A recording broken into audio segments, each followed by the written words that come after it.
TV debate में धीरेन्द्र शास्त्री जी का ये भी कहा कि भाई वो तो 10 लाख रुपए चाय पीने का लेते हैं, इतने करोड़ इतने लाख जो है वो कथा कहने का लेते हैं। मैं इस बात के मेरे पास व्यक्तिगत प्रमाण हैं और मैं उन लोगों को लाके आपके चैनल पर बैठा सकता हूं जिन लोगों से ग्रेटर नोएडा में इन्होंने कथा की, जिन लोगों से कहा गया, आयोजक ने कहा कि आपके घर चाय पीने आ जाएंगे, आपको 10 लाख रुपए देने पड़ेंगे, वो खुल के कहने को तैयार हैं।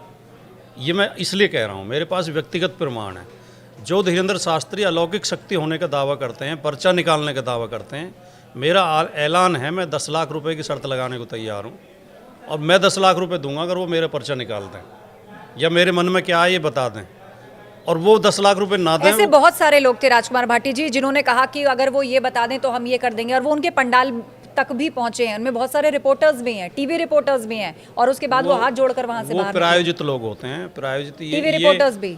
ये जो टीवी रिपोर्टर्स में सब तरह के लोग हैं, अच्छे लोग भी हैं, खराब लोग भी हैं। देखिए ये मैं, क्योंकि एक तो बात मैं ये पूरी कर दूं पहले, धीरेन्द्र शास्त्री एक तो अलौकिक शक्ति होने का दावा करते हैं, दूसरे भोले भाले लोगों के बीच में बैठ कर ये कहते हैं कि मेरी रावण से बात हुई, मैंने रावण को फ़ोन किया, हेलो डियर रावण।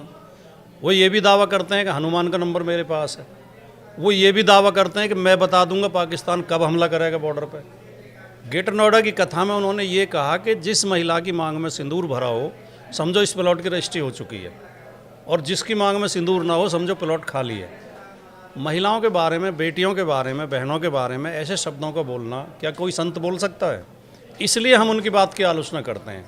हमें उनके संत होने से, कथावाचक होने से कोई आपत्ति नहीं है, उनके शब्दों से आपत्ति है जो वो खराब शब्द बोलते हैं और फिर अपनी कथा के बीच में राजनीतिक प्रचार करते हैं, किसी पार्टी का समर्थन करते हैं, किसी का विरोध करते हैं। तो पहली बात तो ये, और जो आपने पूछा कि जो ये इस तरह के जो पैसे लेने की बात जो आपने पूछी, उसके हमारे पास प्रमाण है, हम मिला सकते हैं जिन लोगों से पैसा मांगा गया। ऐसा भी तो हो सकता है कि कुछ बीच में लोग होते हैं वो ऐसा दावा करते हैं कि ऐसा हो सकता है, तो ऐसे में सिर्फ धीरेन्द्र शास्त्री का नाम कैसे घसीटा जा सकता है?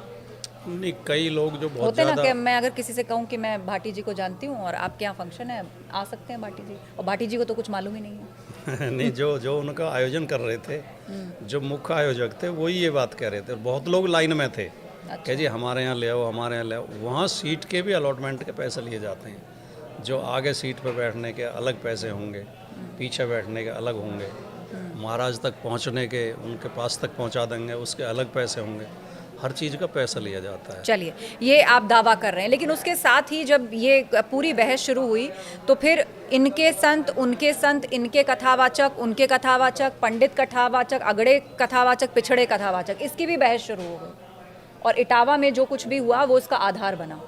ये बहस तो वहीं से शुरू हुई, इटावा में जो दादरपुर गांव में हुआ। जिन लोगों ने किया उन्होंने गलत किया कि उनकी जाति पता लगने पर उन लोगों को इतना अपमानित किया गया। अगर कोई बात छिपाई भी थी, गलत जाति बताई थी, तो उसमें ज़्यादा से ज़्यादा ये करते कि पुलिस बुला के FIR लिखवा देते। उनके बाल काटे गए, उन्हें नाक रगड़ के, ज़मीन पर नाक रगड़वाई गई, उनसे सबके पैर छू छू के माफ़ी मंगवाई गई, उन्हें भद्दी भद्दी गालियाँ दी गई, पिटाई की गई। तो बहस तो वहीं से शुरू हुई, वो किसी राजनीतिक पार्टी ने या किसी समुदाय ने तो शुरू की नहीं। तो जब 26 जनवरी 1950 को हमारा संविधान लागू हुआ, तब हम ये कह चुके हैं कि पुरानी रूढ़ियाँ और पुराने जो वो चल रही हैं परंपराएं, वो सब आज से ख़त्म होती हैं। आज के बाद हर व्यक्ति को हर कार्य करने का अधिकार होगा। किसी व्यक्ति को जाति या समुदाय के वर्ण के आधार पर आप नहीं रोक सकते कि तुम ये काम नहीं कर सकते या इन स्थानों में प्रवेश नहीं कर सकते। तो इस तरह का भेदभाव करना संविधान का विरोध है, संविधान के खिलाफ है और मानवता के भी खिलाफ है। तो उन्हें नहीं करना चाहिए था, और ये तो एक बहुत ही अमानवीय घटना थी। आरोप तो ये भी है कि मानव मूत्र को छिड़क के उन्हें शुद्धिकरण किया गया, जिसमें दूसरा पक्ष खंडन कर रहा कि ऐसा नहीं किया गया, क्योंकि वीडियो में वो आ भी नहीं रहा, इसलिए दावा नहीं किया जा सकता। लेकिन पीड़ितों का आरोप तो ये भी था। अब सरकार आप पर आरोप लगाती है कि जब पूर्व में आपकी सरकार थी तो 1 डिस्ट्रिक्ट 1 माफिया बनाए, और यही क्राइम कंट्रोल और वुमेन सेफ्टी का जो मुद्दा है वो महिलाओं को पसंद आ जाता है, और जाति धर्म से ऊपर उठकर वोट बीजेपी ले जाती है। आप NCRB के आंकड़े उठाकर अगर देखेंगे तो 1.5 गुना अपराध अब हो रहा है उत्तर प्रदेश में। जब समाजवादी पार्टी के शासन से 1.5 गुना अपराध है। उत्तर प्रदेश में जो एनसीआरबी की लेटेस्ट रिपोर्ट आई है उसके अनुसार 10 मर्डर और 11 रेप रोजाना होते हैं, रोजाना।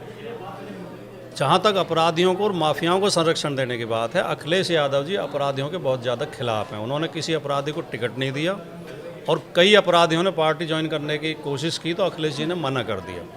और अखिलेश जी ने ये भी ऐलान कर रखा है कि 2027 में हम जिसके खिलाफ आपराधिक मुकदमे होंगे किसी व्यक्ति को टिकट नहीं देंगे। और यही ऐलान वो ये भी कहते हैं कि जो हम ऐलान कर रहे हैं यही ऐलान बीजेपी भी करे।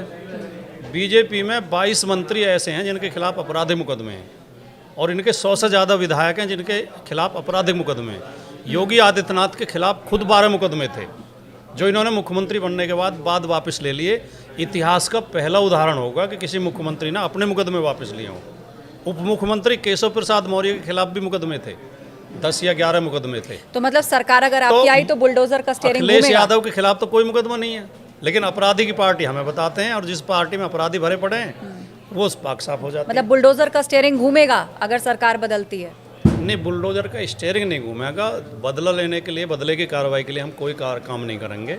लेकिन बुलडोजर ने उत्तर प्रदेश में बहुत अन्याय किया है, बहुत गरीबों को उजाड़ा है, बहुत लोगों के घर गिराए हैं। कानपुर की घटना आपने देखी होगी, एक ब्राह्मण महिला और ब्राह्मण उसकी बेटी दोनों रो रहे थे, उन्होंने आग भी लगा ली थी, उनकी झोपड़ी गिरा दी गई जिसमें वो कई दसियों वर्षों से रह रहे थे। ऐसे अत्याचार पूरे प्रदेश में हुए हैं, उस अत्याचार को रोका जाएगा। तो आप पत्रकार भी रहे हैं, प्रोफेसर भी रहे हैं, अब एक्टिव राजनीति में हैं। आप जो भी कुछ कहते हैं या जैसा तर्क गढ़ते हैं वो बड़ी जल्दी वायरल भी हो जाता है। और हमें पता लगा है कि आपने गीत भी लिखा था अखिलेश यादव के लिए पिछले चुनाव में, 2022 के विधानसभा चुनाव में। तो कुछ पंक्तियां आप अपने अंदाज में बताइए, क्या लिखा था और आगे के लिए आप क्या कहना चाहेंगे? 2022 के चुनाव में मैंने ये गीत लिखा था कि यूपी के हर कोने से संदेश आ रहे हैं, अखिलेश आ रहे हैं, अखिलेश आ रहे हैं। तो उसकी पंक्तियाँ क्योंकि 3 साल हो गए मैं कभी बीच में उसका, लेकिन थोड़ा सुना कविता देता हूँ पाठ आप करते हैं हमें कि याद करो अखिलेश राज में जनता जो सुख पाती थी, मासिक पेंशन विद्याधन और मासिक पेंशन माता बहनें पाती थी और एम्बुलेंस 100 नंबर की सेवा थी तो पुलिस समय से आती थी, एम्बुलेंस बीमारों को घर घर से लेकर जाती थी। तो अब दोबारा ये सब कहने का मौका मिलेगा आपको? हाँ, दोबारा 27 में वही मुद्दे हैं हमारे, जो मुद्दे हैं, जो एजेंडा होगा हमारा, जो है घोषणा पत्र होगा, उसमें यही सारी चीज़ें शामिल होंगी कि एम्बुलेंस देंगे 100 डायल को, और अब इन्होंने 112 कर दिया, उसे मजबूत करेंगे। अब 112 तो कर दिया, लेकिन जिस अखिलेश जी के शासन में जिस तरह 100 डायल काम करती थी उस समय अब नहीं कर रही है। अब फ़ोन करने पे 112 नहीं आती है, तब 15 मिनट के अंदर आती थी। तो 27 के लिए कांग्रेस से गठबंधन रहेगा आपका? क्योंकि वहाँ कई नेता ऐसे बयान दे रहे हैं कि भाई कम करके ना आके, सीटों के नंबर को लेके भी उम्मीदें उनकी ज़्यादा हैं उत्तर प्रदेश के अंदर। राजनीतिक लोग बयानबाजी करते रहते हैं और जो नीचे लेवल के कार्यकर्ता नेता हैं वो इस तरह की बयानबाजी कर रहे हैं। 27 और 29 दोनों गठबंधन के तहत चुनाव लड़े जाएंगे, इंडिया गठबंधन जारी रहेगा और कांग्रेस और समाजवादी पार्टी के सीनियर नेताओं में बहुत अच्छा सामंजस्य है, बहुत अच्छा तालमेल है, उनके बीच कोई मतभेद नहीं है, न इस तरह की बात है कि कोई सीटों के बंटवारे पर कोई विवाद नहीं होगा। बहुत बहुत धन्यवाद राजकुमार भाटी जी, आप हमारे साथ आए और हर मुद्दे पर आपने खुलकर जवाब दिए। बहुत धन्यवाद और आगे के लिए शुभकामनाएं आपको। जी।